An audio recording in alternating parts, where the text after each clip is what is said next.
Hi, this is Harriet Grayson, your host and producer for Community Culture Showcase. Well, it is finally spring. It is rainy. We have lots of May flowers, but we're into June and we're hoping for a glorious summer. And summertime always brings wonderful festivals and fairs all to this lovely place. And we'll be reporting on some of them. Today, I am really pleased. I have an audience of three others, and we're going to talk about something rather unique with singer-songwriter Debra Lynn. And so, Debra, I welcome you to my show. Thank you. We've brought along two guests. So tell us a little bit about you, singer-songwriter. What's your thing? My thing is my new show called Something to Sing About. Okay. And I came up with this title because I'm working on a memoir, and I had the idea that it would go alongside a show, which is about something to sing about. Every chapter will be the title of another song that I've written. Mm-hmm. So this is the process of bringing the show out into the world. Okay. And I thought it would be fun. I've put it out there once before with my friends here, and now I thought it would be nice to have it on your show and just keep on playing and watching it grow. Now, the songs that you've written, do they have a theme? Well, I would say that the reason I came up with the title Something to Sing About is because a lot of my songs are often from inspiration or inspired from causes or injustices, social comment, and I realize that sometimes they're sad, but not always. And it occurred to me that Something to Sing About captures that spirit, that there's always something to sing about, even if there's something horrific happening or something heartbreaking. There's also moments of joy and exhilaration. So I thought it really captured the spectrum of what there is to write about and sing about. So, and how did you marry, or how do you intend to marry the song itself with this memoir piece? I mean, how does that actually fit together? well, I thought that since I have a catalog of at least a couple of dozen songs, mm-hmm. that each chapter would be titled after a song. And then because I've written these songs over a period of several decades, that it would weave together the stories and my reflections and my insights and inspirations as I go along. And I feel like it's a process, and you're actually part of it now, because now we're going to breathe some new life into it and get some feedback. And but I feel like I can see it. I can see the cover and the back of the cover, and I see it evolving. So how many songs do we have that would be part of this memoir? Well, I imagine there will be close to 20 songs. 20 songs, which involved. You've written over the decades, or recent material, or are you going to inject some of your older songs into this? Well, there are a couple of older songs that I will include. I started writing songs when I was really a teenager, so mm-hmm. I don't think I would include those, although my family would love that. Mm-hmm. But I think that once I started getting a little bit more sophisticated, and I started getting a little bit of training and working on learning how to pen songs more with more structure, I would use more of the ones I started writing, I would say, once I got into my 20s and 30s. So does the activism come and then the song is part of that, or does the song inspire the activism? Does it work like that? Well, for me, I usually get sparked by an inspiration. And in fact, something will give me an idea. For example, I was going to start with playing a song I wrote for the state of Connecticut. And really what sparked that was an opportunity to apply for the job of the Connecticut State Troubadour. And one of the requirements was, in addition to putting together your accomplishments and your resume, your CV as it will, mm-hmm. You had to write a song for Connecticut. So I didn't get that particular job, but I got a great song about Connecticut, so I like to do that. And then other songs come from causes which I'll tell along the way, and our guests will help support me in relaying how wonderful it is when I do write a song that contributes to the world in some way, whether it is to bring attention or awareness or to help promote fundraising for different causes. Often it's the cause that inspires me, or someone comes to me, or something sparks. So, and those stories will be told along the way. So what is special about Connecticut that inspired you to do this particular song? Well, I was trying to think about how to rhyme Connecticut. Yeah. And that made me think, well, there's got to be another way around saying Connecticut. And then I realized that as a New Yorker, I see Connecticut as where New England begins. I actually can see myself visually at the bottom of that triangle, the tri-state area, looking up. Oh yeah, this is the beginning of it. So then it occurred to me that that would be a good title, Where New England Begins. And I wrote the song based on that title from a New Yorker's perspective. As someone that came to Connecticut, I've been in Connecticut for about 20 years now. So when I came, it was a big change in my life. And so that's the orientation I used. All right, let's hear it. Okay. Oh, and it's on the guitar. Yes. I'll start on the guitar. Yes. All right. So this is Where New England Begins.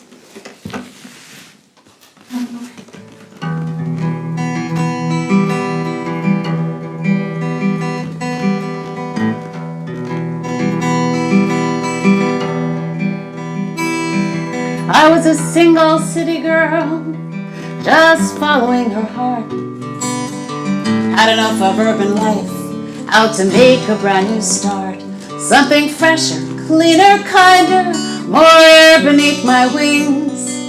Loaded up my car, and little girl with all our things, I set out to find where New England begins. New England begins where the steeples and the greens are proudly framed by landmark towns.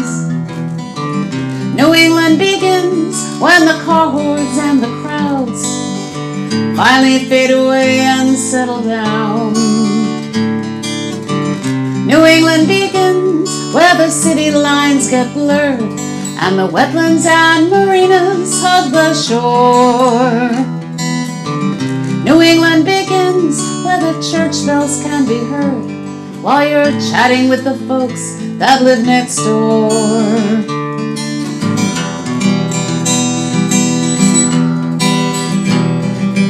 There's pumpkins on our front porch, kids are playing in the snow. In the community that's welcoming, our roots begin to grow. Made new friends at school bus stops with our coffee mugs in hand. The days are sweet and full here, I'm liking where I am. There's a way of life where New England begins. New England begins with fields and roadside stands, with husky banners waving husky pride. New England begins where the Sox and Yankee fans can be found together, living side by side or fighting. New England begins where the walls are made of stone and the autumn reds and yellows are aflame. New England begins where the rivers weave their way to the sound on a long midsummer's day. My home is where New England begins. Here it is. Connecticut is where New England begins. Oh, very nice, very nice, very nice. Thank you. And having started out as a native New Yorker, I can understand that. Oh, yes. Absolutely. I would have guessed that too. we speak the same language. Exactly right, exactly right. Of course, you've completely decided not to talk about some of the urban problems in Connecticut, Of but course. what the heck? It wasn't Sure. that kind of song. Oh, yes, it was supposed to be promoting. Well, that's a nice, so you were inspired by this whole idea that that's where it begins. Yeah, that's how I saw it as a New Yorker. Like, oh yeah, we go up that way. It's New England. Right, Yeah. exactly. No. Is that something similar to how you feel about it being inspired for some of the other songs? Well, you know, the stories of the inspiration, each one Is different. has their own story. Exactly. So I thought I would start, and I picked a few that I thought would be good examples of different types of inspiration and different ways in which they contribute. So my story began when my parents were volunteering at a child abuse agency, and they were talking about this fundraiser that they were putting together, and I was really proud of the work they were doing, and I had the idea to contribute a song for them. So they told me about this particular agency. It was down in Florida. And I was really excited to be able to write a song and be part of this event. Mm-hmm. And then I started reading about child abuse and thought, well, the way to get behind a song like this would be to try to be the voice of a child. And that started a certain form that I started to use for a lot of songs. So, and then I had to come up with a way that I thought would capture the essence of what you would want people to feel and know and see about child abuse. And for me, it was something that I thought had a little bit of a spiritual aspect to it. I thought of Born of Light, that each child, I believe, is born from this spark that we all are, and that child abuse is such an aberration of that I thought I would focus on the light part, tell a story from a child's perspective, and then just bring out the light. So that's Born of Light. Okay. So I'll be happy to play and that. Outside of your parents' Florida agency, have you used it for, in terms of other child abuse agencies or causes? Well, what I did was, after that event, it went on my first CD, and I was in the process of recording it. And each CD that I made was the first of 3, had a theme, and the theme of that CD was to support children and to teach them how to follow our hearts and to be in alignment with our purpose. And it fit into a CD that was originally going to be full of lullabies. It ended up evolving and morphing into something else completely different. But it was kind of a nice creative explosion. But Born of Light ended up being the vehicle for a lot of contributions for that agency and some others as the years went on. Okay. So it doesn't seem to be any shortage of good causes. No. So it has a universal take. Yes. Yes? I believe so. I changed some of the lyrics, as I often do, depending on what the event is or who I'm helping fundraise for. So in this case, it's maintained its universality, I believe. Okay. So let's you hear let me it. know what you think. Yes.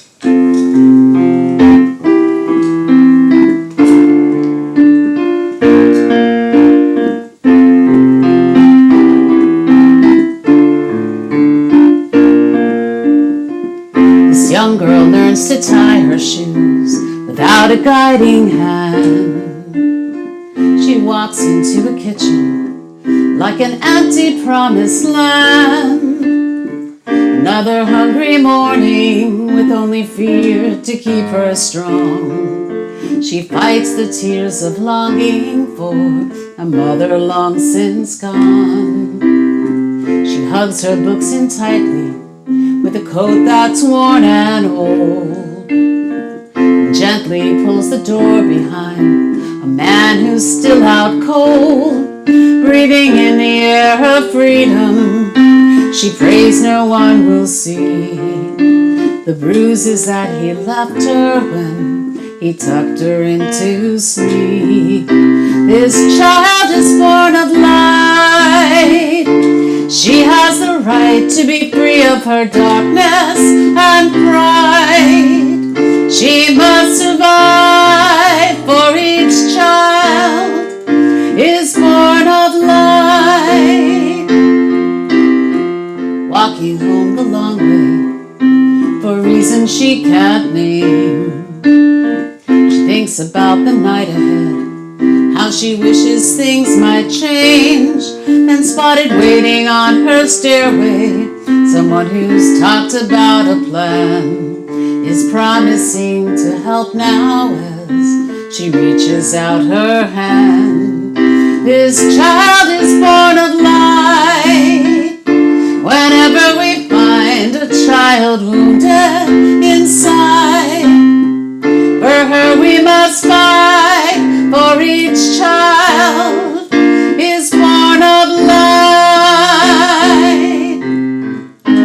We're building shelters where hope can be restored.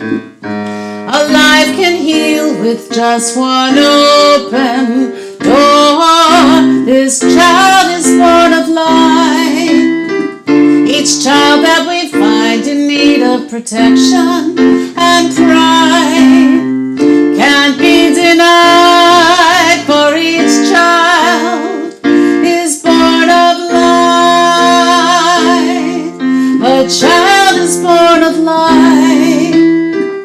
Each child has the right to be brought from her darkness and bright. They must survive, for each child is born of light. Very nice. Thank you. So if my audience is listening to this, or if it's on YouTube and they're listening to this and they represent some kind of child advocacy group, are you willing to allow other people to have use of this song? Oh, absolutely. Yes. So- I copyright my songs, certainly, but I really put it out there for the common good, and various organizations have asked me, and I'm happy to share it. So if the Sometimes I'll people perform it. get in touch with you and if they hear this and they want to, for whatever agency they might represent, I mean, as you Absolutely. were aware, child abuse, of course, is a major problem all over the world. Oh, yes. And it happens to children of all ethnicities, all racial backgrounds, all economic backgrounds. So, of course, in this area, we have quite a number of agencies that are, if not solely, partially, certainly committed to helping children who are in distress. So Absolutely. let them get in touch with Debra Lynn Alt, and they can perhaps find a songful voice. Oh, it's my pleasure. Really, that's, as I'll bring out in the show today, that that's the most wonderful, fulfilling feeling, to have written a song that impacts people and that people can continue to use to spread awareness, to inspire, to fundraise, and pragmatically, and to really make a difference. I mean, that's what's very exciting about it. How about if we now introduce our guests so that we can sort of sounds bring great. them into the show? So tell Okay. us I mean, I have a relationship with the person sitting next to me, but that's Yes. completely different. So why don't Okay. you introduce them as they have a relationship with you? Okay. Well, these are two dear friends of mine, and as often happens with people that I get close to, I get involved with them and often find a reason to write a song. But in this case, this lady over here, Cindy Sheridan Murphy, met me through her having found my song, which is Each Moment We're Alive, which is a song I wrote for cancer survivors, when my dear friend Monica Schwartz came to me as the chairperson of the North Branford Relay for Life Committee. And I was excited because at that point I had written other songs for different causes, and she asked if I would be willing to contribute one to this event. And having just lost my father to leukemia several months before that, it felt like a perfect thing to do. And that's how it works for me. Someone asks me, and if it feels right and it strikes the right chord, I'm there. So I wrote this song, and it was on YouTube, it was on a video, and I was promoting it. And then Cindy was looking for a song for her video, and she was at that time a 1-year cancer survivor, right? Yeah, not even. Not even, okay, just coming up on a year. And since we connected and we met, and I was thrilled that she wanted to use it for her video. And maybe you can tell the story about your video and how it grew and what you're using the song for now. Yeah, so the video I had was for a cosmetic company I was working with, and it was a silent video, but music was optional. And I started searching for songs because it was just with flashcards. And I came across Debra's song from a mutual friend that said, hey, why don't you listen to this song? And right away when I heard the words, please don't offer sympathy, it's hard for me to hear how you feel sorry. Hopefully I said it right. You got it. And I was like, that's it. That's the song that just felt what I was feeling. And right away I emailed Debra, hoping that she would be willing to let me use her song. I Googled it on YouTube, and right away I got on the phone with her, and she said, no, don't use that off YouTube. I'll send you a copy of it. So she sent me her original book with the CD that had her song on it. And from there I made the video. It went viral. And then we just keep going further. We started doing workshops together to really bring cancer survivorship for what happens after you're done with treatments. Because that's where I found so many women were struggling, myself included, to be able to bring it to say, let's each moment we're alive. Now we have a new chance on life, a new chance to do things. What are we going to do differently? It's kind of like such a friendship has blossomed. It's now wonderful. a business that I am working with cancer survivorship, and it just keeps getting better. It's a real point of pride that Cindy has actually taken the name Each Moment We're Alive, which is not only a song and a book now, but now it's an organization that supports cancer survivors, particularly women that she coaches. And she's involved in all different organizations that are supporting survivors and giving them resources. And to know that she's named an organization after the song, it's quite a good feeling. Right, it lives forever. It lives Right. forever. Now, we've had a little chat before off camera, and when you talked about how you only do your coaching for women cancer survivors. Can you tell us why? The reason I do more with just women is because I know women. I am a woman. I know more about the emotions that we go through cancers. A lot of times we're, the moms, the aunts, we're trying to take care of the family and juggling things. I don't know what a man goes through. Mm-hmm. They have a whole different set of worries. It's an understatement right now. Exactly. Yeah. So being that I really work with mostly women after cancer, because what we talk about, it's what women get in everyday women talking. So it's just after cancer survivorship, we seem to gel, and it's basically a club that nobody wants to belong to, and I hope none of you ever belong to it, but it's one that once we're there, we find that we have a way to live each moment and work together, be together, and to survive together. What's the common theme you find? Because of course you're dealing with all kinds of cancers, I assume. Mm-hmm. So you can survive lung cancer, obviously some of the reproductive stuff that women go through, but there must be an awful lot of cancers. I mean, what draws it all together in terms of the female perspective? I think with the female, what it is the fear of what am I going to do with my family? What are we going to do with the children? What's going to happen? It's that fear of reoccurrence that we can actually express to each other. And also the fear of not feeling that great. There's days that you're not feeling good, but people will say to you, oh, but you look great. So it's that bond of being able to just blurt it out like, yeah, you look great, but I might not feel that great. My life is different. I look at things different. I value things differently. So we work on what are we going to do to move past this, because you're different. So I think as we say in one of the songs is, my ship has sailed. That ship is gone. What are we going to do now? Do you find when you're dealing with people that they actually make radical changes in their lives after surviving something like cancer? Quite a few, they get a little bit lost, and it's trying to bring back what is it that I value that maybe I put on hold. One woman that's kind of gone through the group with us, we do survivorship programs, found that she loves sewing.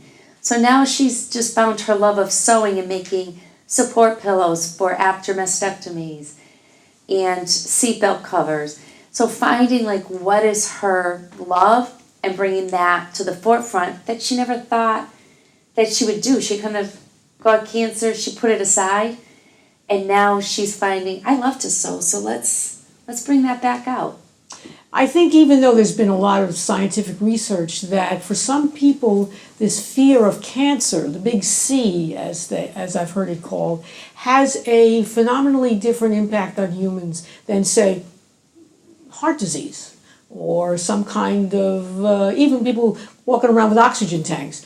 I mean, what is it, since you're a survivor, what is it about cancer that makes it so very different in terms of the human psyche than some other kind? I mean, we could die from any number of things. That's a good point, because a lot of people say to me, it's like, but I'm a survivor of, say, like a heart attack. That a lot of times with those, you can see what has brought it on, so you're possibly not going to have another heart attack. With cancer, especially breast cancer, there's so many different types of breast cancer that we don't really know, like what brought on a lot of the types of cancer. Are the drugs working? They're always deciding whether maybe chemotherapy is not necessary, it is necessary. There's so many different types of treatment, and I think that's what brings a lot of the fear, because there's nothing that's really regimented. And there's not a lot of after cancer support. It's, okay, go back to your life. Go back to your normal job, but you don't feel that way. Where with other things, you can get your physical therapy, you feel better, my hand's going to heal, I'll get therapy, move on, I probably won't ever think about it again. But with cancer, it's something that just sits on your shoulder 24/7. It's always there. Is it because there's a fear that it reoccurs and it's actually very common that it does reoccur, or that you land up with a completely different kind of cancer? A little of both. You get where every time you have an ache and pain, you wonder, is it cancer? Mm-hmm. Is that coming back? Where, think if you've had something else going on, say a heart attack, if you have a toe that hurts, you're not saying, oh, I'm having a heart attack.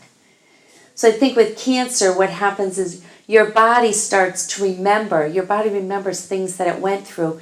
So when you get those aches and pains, you start to panic over, is it in another part of my body? Did it come back? In a lot of cases, they'll let you know it could come back in another part of your body, it could metastasize, have lost, some close friends, that it has come back. So it's always that worry is, am I going to be one of the lucky ones? Or am I going to find out in 5 years it's back again? So we work together to help each other move past that and enjoy those years rather than living in fear. Interesting. And you've written this song. Did you want to share with the audience this song? Yes, I'd love to. It's called Each Moment We're Alive. I'm just curious, as a horrible musician, and I've played a couple of instruments, is there, when you're writing a song, is there a preference for doing it on the piano versus doing it on the guitar? Well, today there is, because I can't get my keyboard sustain pedal to work. But so actually it's a great thing to have two instruments. And I find that I enjoy writing on the piano. I find it's easier to be able to find, there's a shorter connection between a feeling and being able to express it on the piano for me. And I learned to play the guitar first when I was about 10 years old, actually. So it's very natural for me to play because I've been playing for so long. Right. But I think writing on the piano is preferable and playing on the guitar is generally preferable. But it depends on the song. Sometimes Okay. I'm really in the mood to play the piano. And I feel fortunate that I have the choice. Yes. So right now I'm just going to make sure of the tune. I forgot to tune before. Okay. Just damp out. We can understand this. Yeah. Guitars do fluctuate with the weather.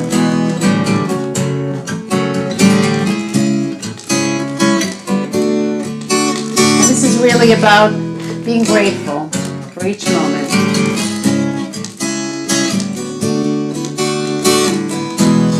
Please don't offer sympathy.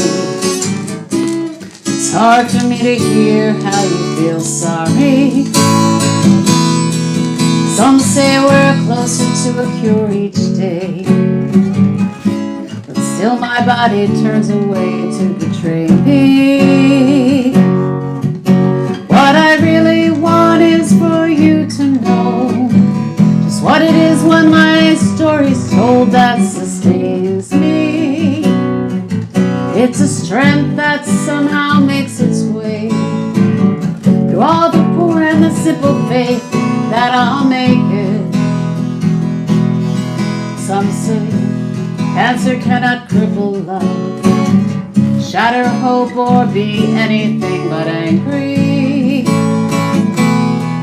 When you work so hard to stay alive, you need a reason pushing you to strive to keep going.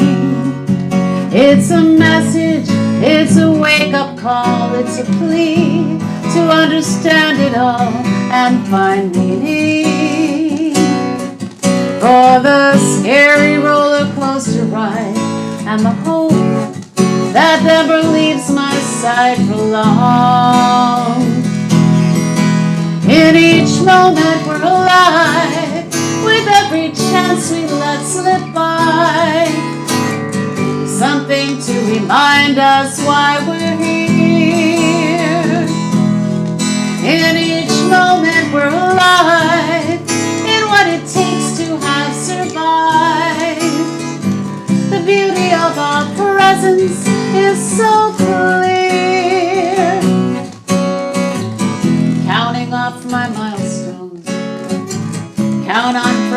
loved ones to stick by me. I'll keep holding on to miracles, or better still, the strength of will to beat this.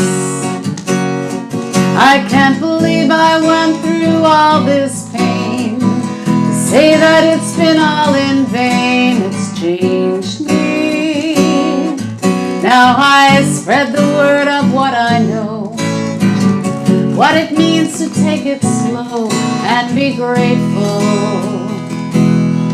for each moment we're alive, for every breath with every sigh. How the world will be so different from now on.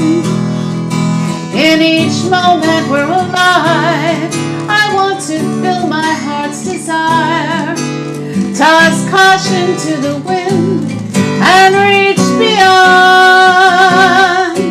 In each moment we're alive, we follow joy, we carry pride, power to be all we're meant to be.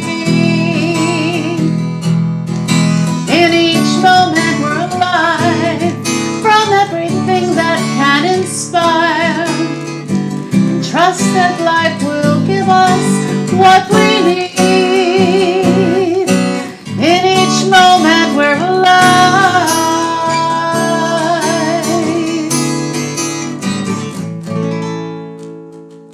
That's great. Thank you. So you heard that song and you then asked her to be part of what you were doing. Yes. And you've remained friendly, close, and I think our friendship just keeps growing more and more. And Debra helped me take my blogs I wrote, put them into a book to help other female cancer survivors. And men, benefit also, but for the women. And doing that, we're now doing a fundraiser on June 24th to create the After Cancer Survivorship programs up in Western Mass. Mm-hmm. So it's just a friendship that keeps getting better, and she keeps guiding me. And good days, bad days, I can reach out to her, and I think she's the gift that keeps on giving. Oh, that's very well, it's sweet. very reciprocal, because Cindy is what you see is what you get. She really is so bright and one of the brightest lights I've ever met, and she's just really fills a huge part of my life, in my heart, for sure. So it's been wonderful. Really, really means a lot to have her in my life and to have this partnership. And I feel like sometimes when we've done workshops together, people have often said to me, "Oh, you wrote this book inspired by cancer survivors. Are you a survivor?" I'm like, actually, no, I'm not. I was a caretaker. Mm-hmm. And I cared for both my parents and Monica and friends that unfortunately did not win the battle. And it's great to have someone that inspires me so much as a survivor. And it just became a symbiotic thing. Yeah, absolutely. So not to be ignored, Lisa. Oh, well, we can't ignore Lisa for very long. A person who cannot be ignored. So tell us your relationship with, because you have many, as I do, we have many lives. We have like a cat. We have many lives, many aspects, many parts of our being. So this is your relationship with Debra is one of a different kind of aspect, one that I know about, but that is really important for people to be aware of, because I guess unlike many, like cancer, which people are aware of, you're representing a kind of a disease which people are probably completely unaware of. Right. So why don't you tell us a little bit about what happened to you personally, and then how you kind of linked up with Debra to get this thing Well, going. she and I were friends before she wrote. In this case, we were friends, and then she wrote the song based on hearing what I go through. Mm-hmm. And we became friends. She contacted me because I was doing a workshop, I think through New London Continuing Ed, on publishing or promoting or... Yep.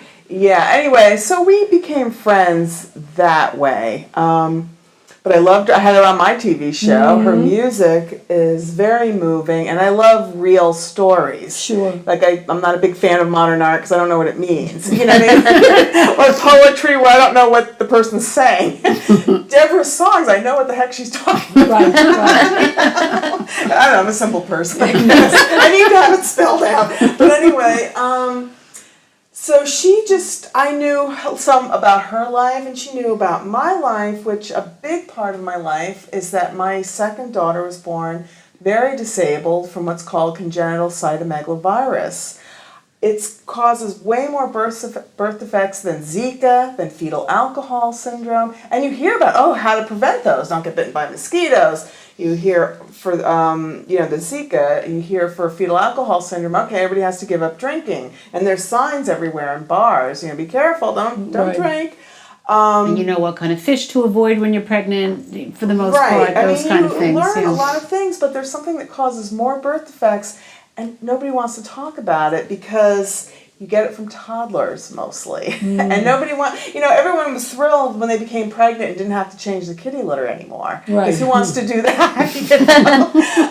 But nobody really wants to hear you shouldn't kiss your toddler on the mouth. You shouldn't share a cup with them. I see it all the time. Tired moms, their toddler comes up, takes a sip from their cup, and they just keep drinking from the cup, and I cringe. And I say, if your child, especially if they're in group care, they are passing back and forth a virus called cytomegalovirus. There's been studies done that 44 to 100% of toddlers are excreting this virus. And they can be excreting it for months. And the reason they're giving it to each other is because they slobber on toys. They pass the slobbered toy around and all that. And what women need to know is that you don't want to catch this virus when you're pregnant. Yes, but especially if you've never caught it before. There are different strains, but the worst time is for you to get it for the first time when you're pregnant.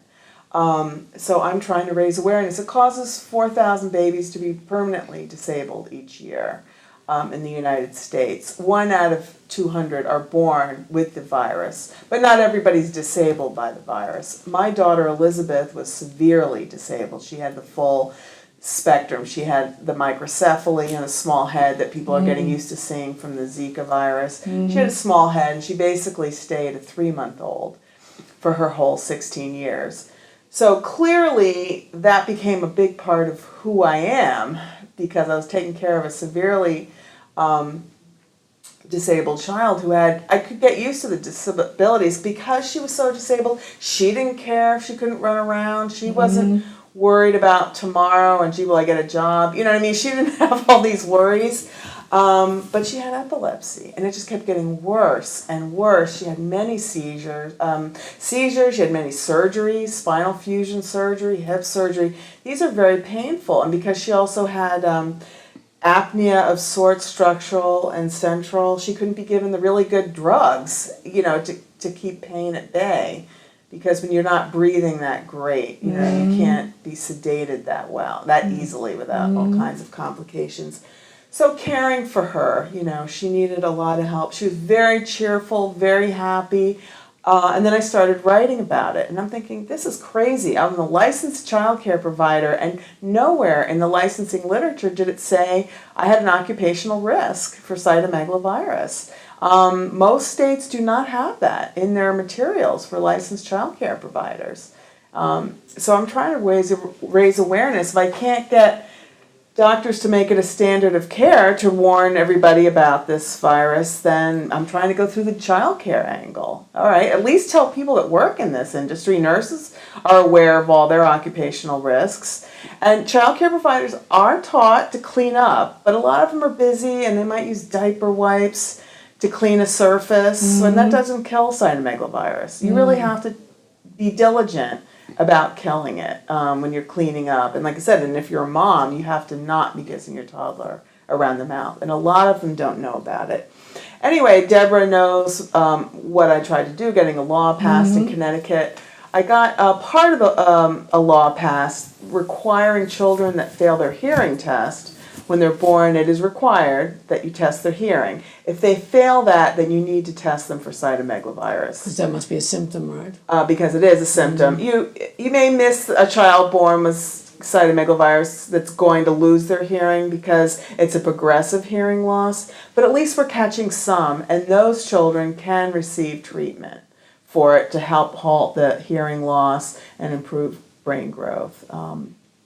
So I got that part passed, but not prevention. And Debra is constantly hearing me moan about this, and because she is a friend, I never asked her, can you write a song? I don't think I ever did. But no, it's just that, one of the things about Lisa, what drew me to Lisa was because she jokes in a very self-effacing way how she likes things simple, but I think of it as being very down to earth. Mm-hmm. And, everything that she says is generally pragmatic and passionate. And she's talking about this, and it's hard not to feel it. And what I was drawn to was the fact that she's not for a moment being a victim. It's all about what can I do to get the message out so this doesn't happen to another unnecessary child or mother or family.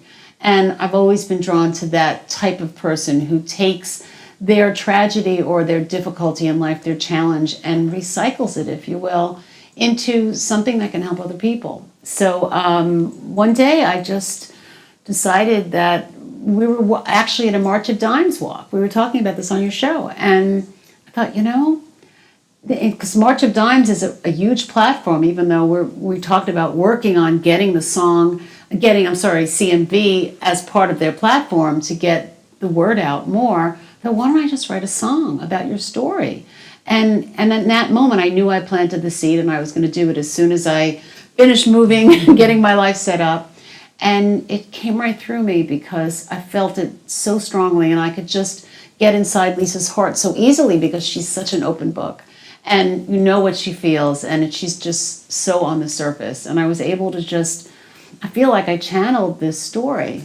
And in the same way that I wrote Each Moment We're Alive, where I sat and talked with the survivors and used their language and their feelings and their thoughts, I tried to tell the story from how I would see Lisa telling her story. I feel like I put a voice to her experience. And so now we're in the process. In fact, today, June is CMV Awareness Month, I just learned. So we're going to be talking about it in other venues and getting the song out. We just finished recording it at Local Deer Productions, and we got some donations to help support the recording of it. And it's very exciting because it's now going to be going out into the world, and who knows what will happen. I mean, there's a lot we want to accomplish with it. And once again, a song can do things that nothing else really can quite in the same way. It propels movements. I mean, Exactly. social movements in this Exactly. country completely propelled by Exactly. songs and poetry. Certainly. So you're going to sing for us this song. Yes. This is even as you speak about it, it's a disease that I get zero recognition, zero. Mm-hmm. There's like nothing in my brain waves that even remotely connects me with this kind of disease. So it's something that, with such ramifications, really does need a platform. Absolutely. Well, you're seeing the beginning of it now. Oh, very good. Because I think women in particular, I mean, we joke about how women are so different, but the truth is that women, I think, when they bond and they feel passionate about something, there's no end to what they can accomplish. Hence this song.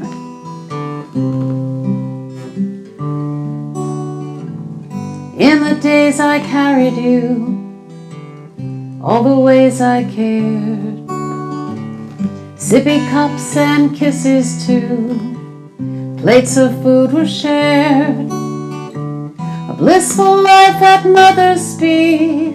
Why would I be alarmed?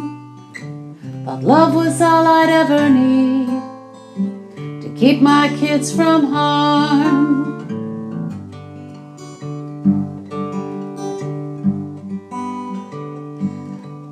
First time I laid eyes on you, the moment you were born, the feeling that came over me, a stab of fear so strong.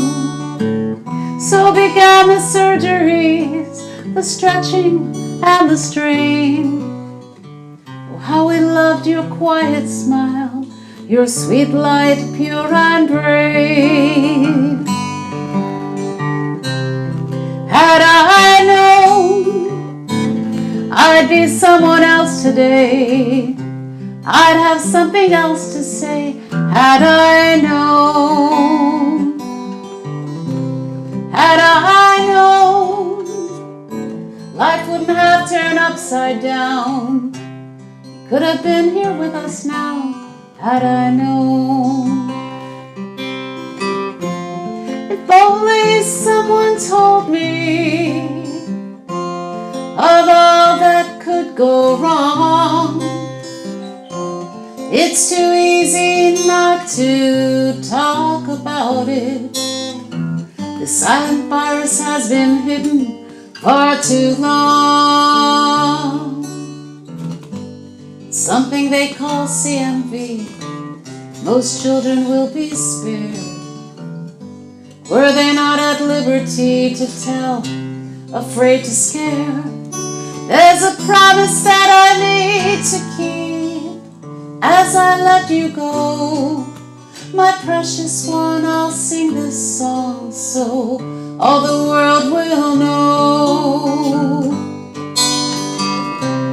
Had I known I could have found another way, I wouldn't wonder every day. Had I known, had I known, my heart would not have hit the ground. You might have been beside me now, had I known.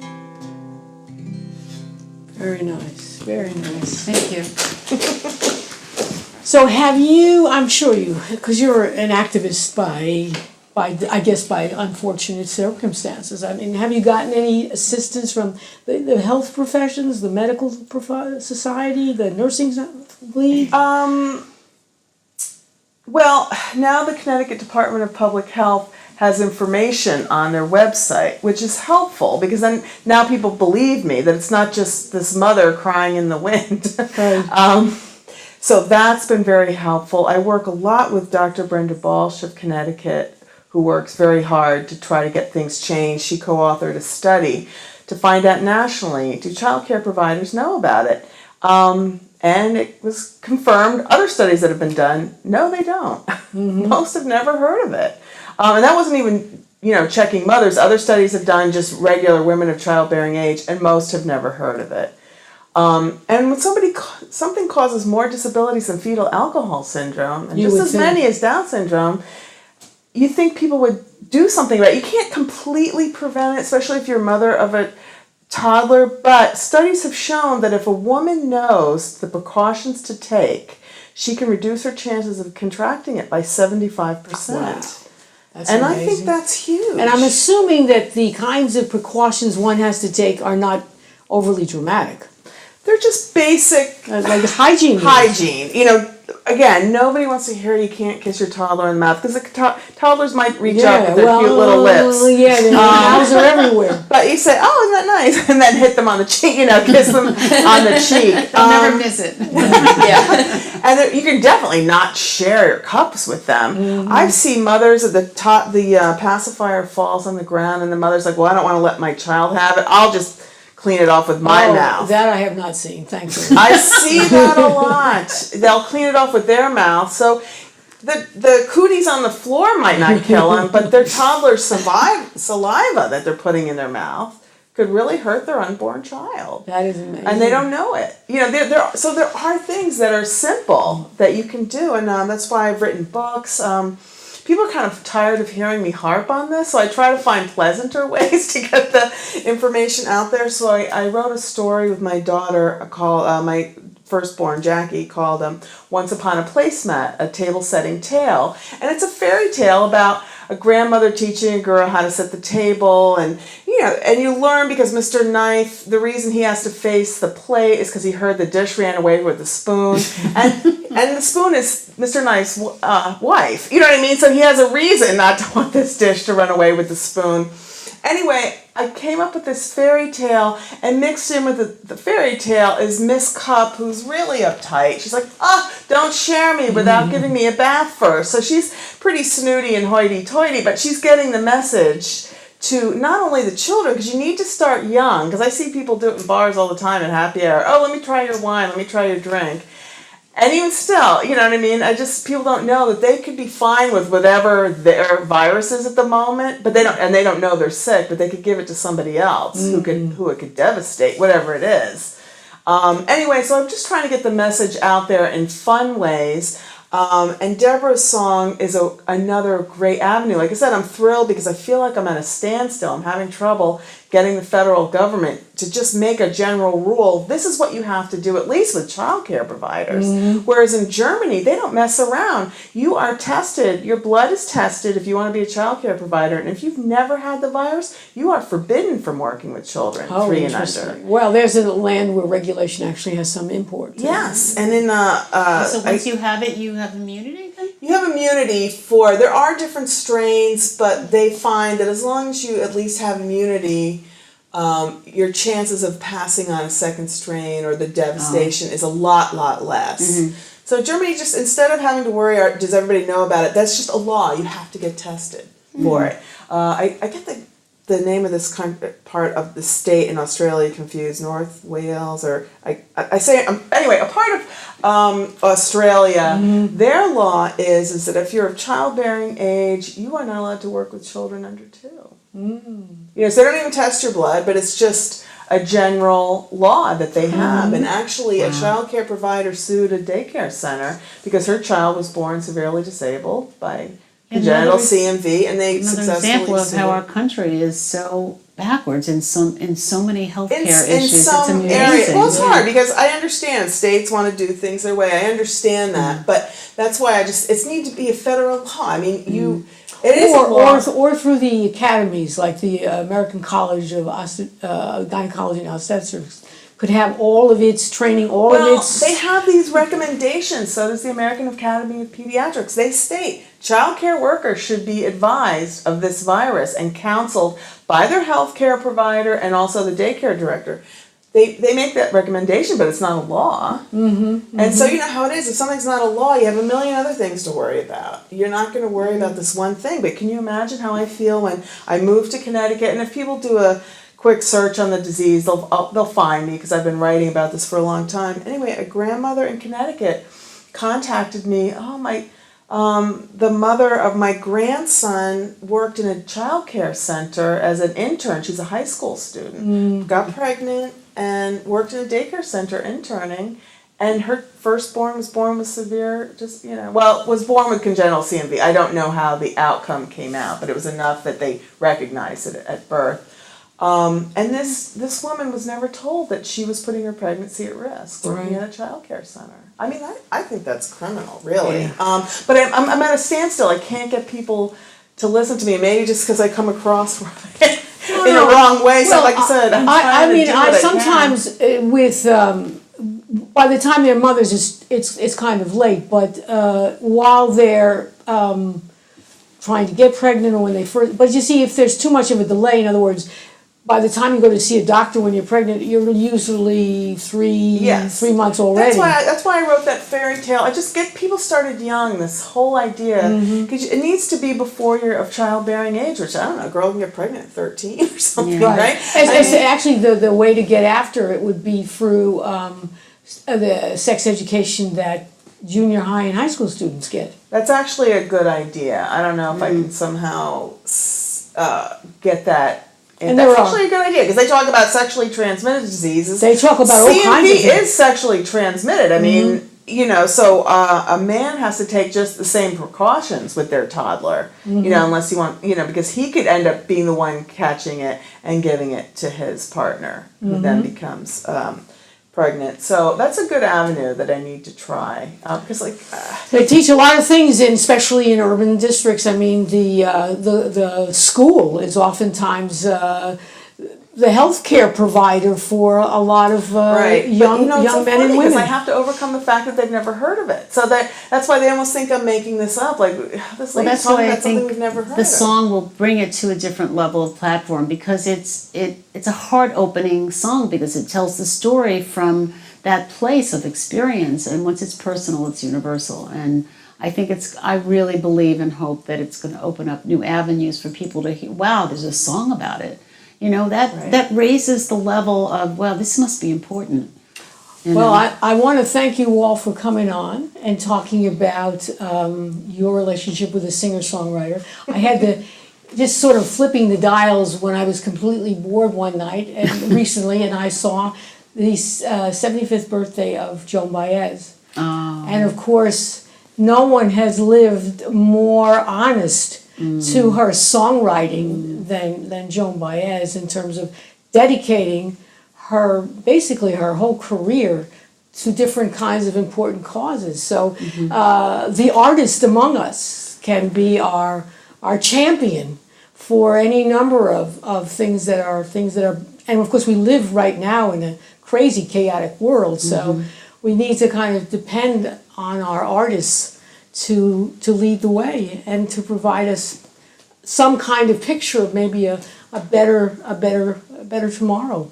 And I think that art can be the mechanism, whether as an author, a songwriter, a singer, to move forward in terms of giving us a better world. So I thank you as artists and writers, and people with an important cause. And so I also want to tell my audience that this is a very important month. June is bursting out all over. So I want to let you know about certain events happening in our community. We'd like you to join in with these events. First and foremost is here at SEC TV. We are a nonprofit. We would love your donations. We would love any kind of support that you can give us. And in order to promote the artists in our community and our television station, we have an art show coming up, and it is June 14th here at the studio. We always have wonderful wine and food available, and then we're going to have lovely artwork. We'd like you to come to the studio, see the artwork, and if you're so inclined, certainly buy it. We are a great believer in the power of art to move people, whether it be songwriters and singers or artists. So we want you to come here and enjoy it. Now the theme, we always like to have a little theme. The theme is water. Well, we live surrounded by water here. We're very, very fortunate. So I want you to come on by. Bring your checkbook if you are so inclined. Take a look. We have all kinds of art for all kinds of people, all kinds of prices. And so I'm encouraging you all to come. And you won't go away hungry, I guarantee you. We have 2 Italian fellas that work here in the studio, and they will not allow you to go home hungry. So you will eat well, you will have some nice vino, and more importantly, you'll be supporting the art community in our wonderful area. So I want you to remember, June 14th, please come to SEC TV. Tell all your friends and family and associates, and the more the merrier is what we have to say. Also, we are a big supporter of the things that go on in the city and town of Groton. So this coming Saturday, June 9th, is Art on Groton Bank, and it's a real tongue twister. And it's not a bank where you send your money. It's a actual physical location. The Bill Memorial Library is the site of this wonderful festival. It's an art festival also. Again, we are great supporters here in the studio for the art and artists in our community. So come on by. There's food, there's refreshments, there's wonderful art, there's games for the kids. It's for all day. And also you can take a tour of some of the most beautiful mansions that are here in the Groton area. So I want to give a big plug. Please come on out and support Groton. And I, Harriet Grayson, in my other life, I'm also known as Anastasia Goodman, writer of Sasha Perloff novels. But I have these great ambitions to bring the literary salon, the idea of talking about literature and having people read. So I have worked with a couple of venues in downtown Westerly. I want you to come on by on the 3rd Wednesday for the Tapped Apple in downtown Westerly, and the 4th Tuesday is Books and Brews. So come on by, listen to local artists, buy their books, enjoy a drink or craft beer at the Malted Barley. Thank you very much, and have a wonderful summer.